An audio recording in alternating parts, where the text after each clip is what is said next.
Mr. Holmes, whatever brings you here so late at night? I'm interested in the case of young Leighton Chapman. He was arrested earlier this evening and accused of a double murder. I beg your pardon? That case is quite clear to the police. Or are there any new facts that we don't know about? Who knows, Inspector? Look, you are free to investigate, of course, Mr. Holmes. Chapman was arrested with a revolver in his possession, which you can find in the evidence room. The suspect himself is in custody. Did you find anything else on his person? A few personal belongings. Nothing particular, Mr. Holmes. Thank you, Lestrade.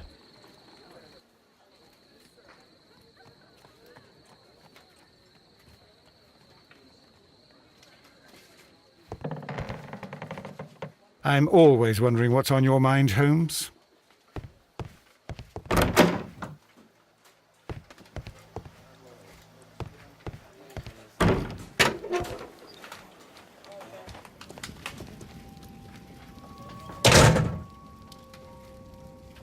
So this is the gun that Leighton was holding when he was caught by the police. It is a Webley revolver, a reliable weapon. It seems as though the shells were not removed from the cylinder.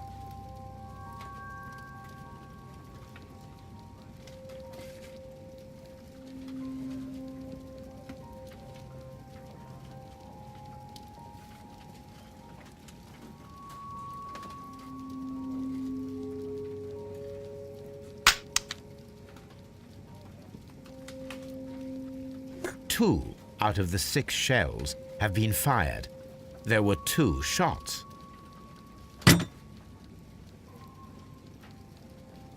A cheap watch, bought with his own money, no doubt.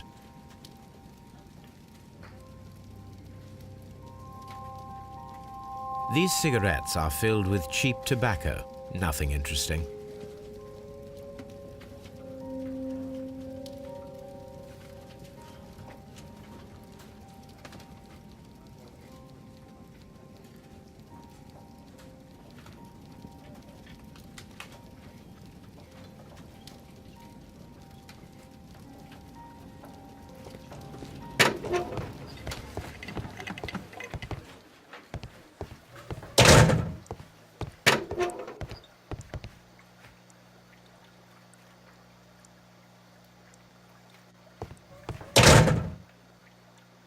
Please escort this suspect for interrogation.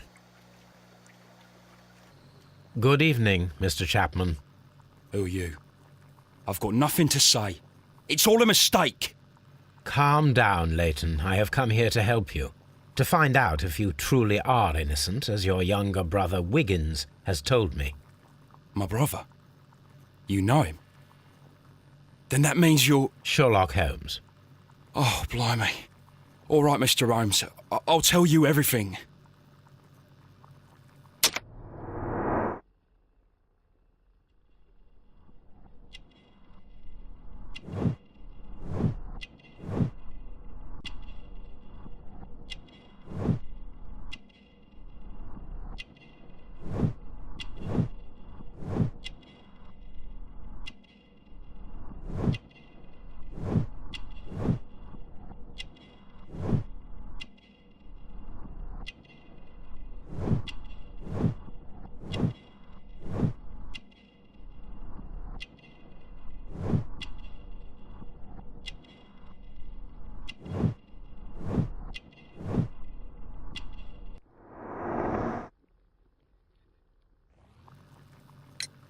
Good. Tell me your account of what happened.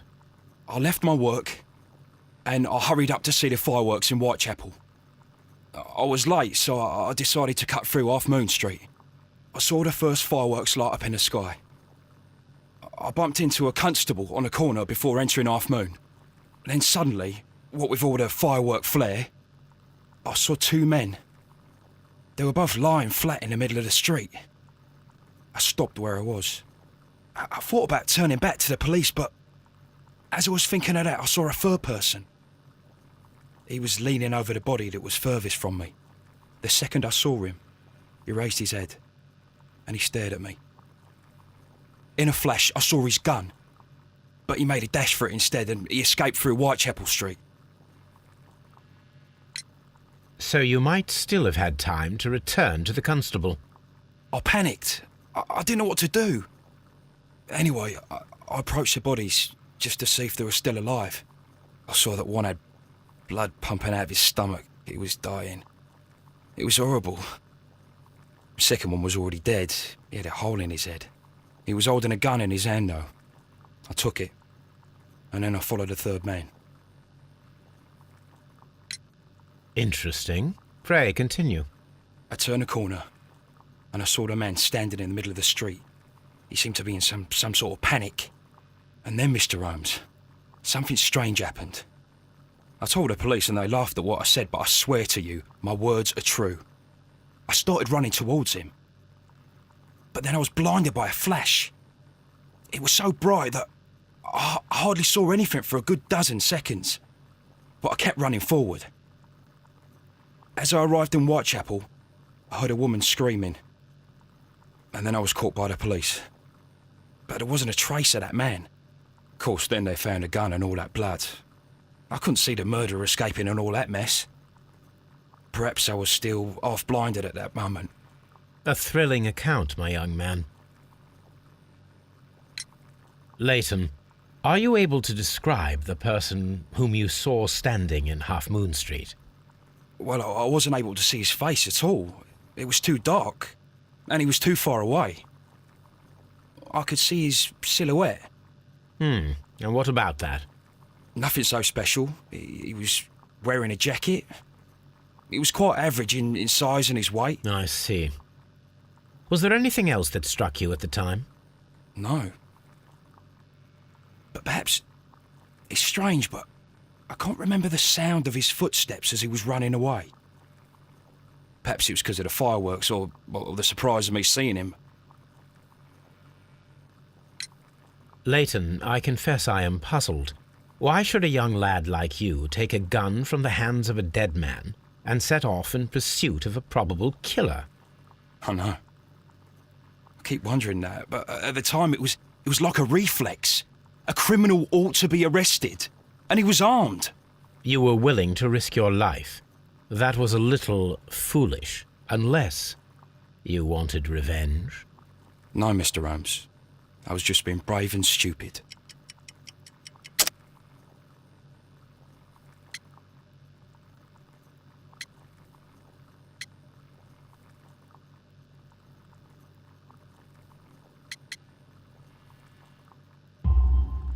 I'm sure that you were, but I believe that you may have recognized one of the victims, Brian Vercotti.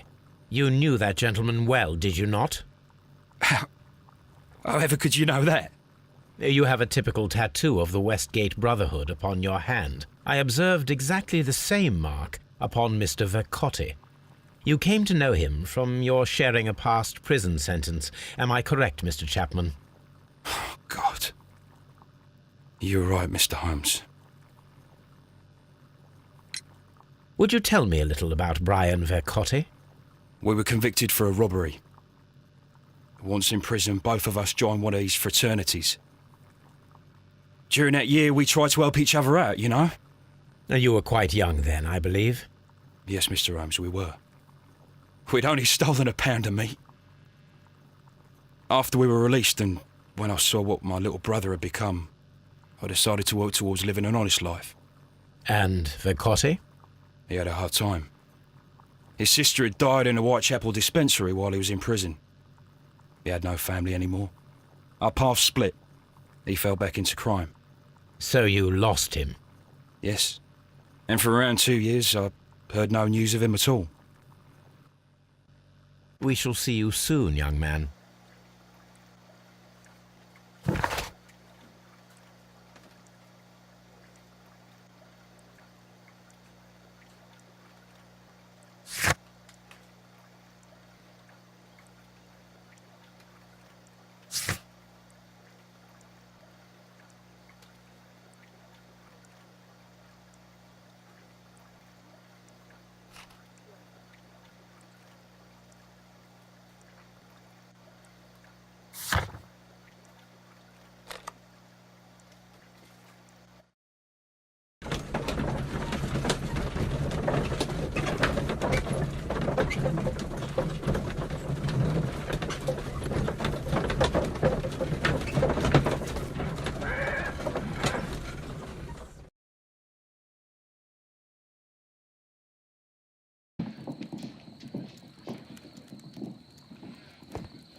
That is not the one I need.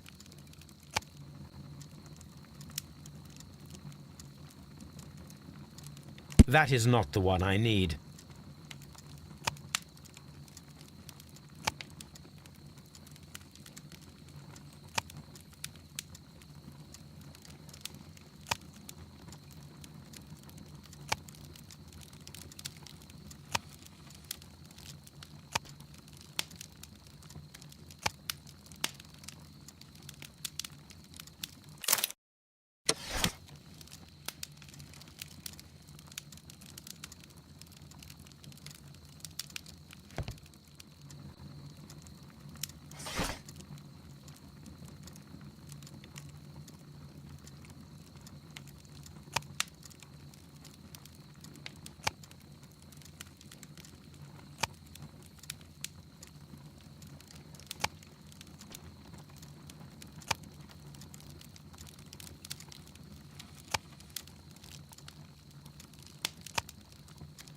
That is not the one I need.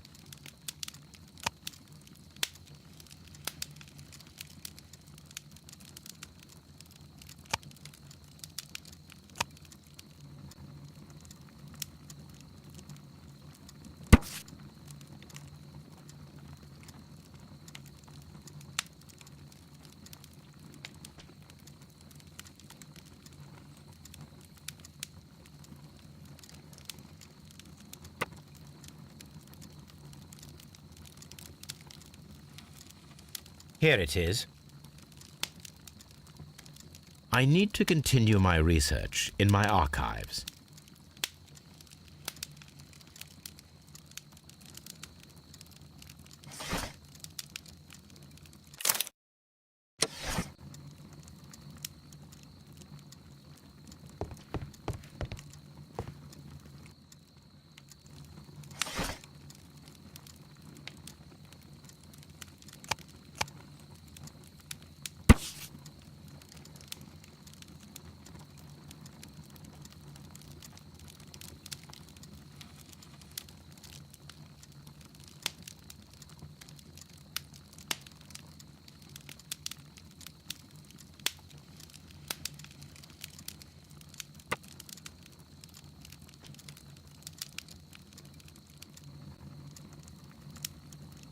Here it is.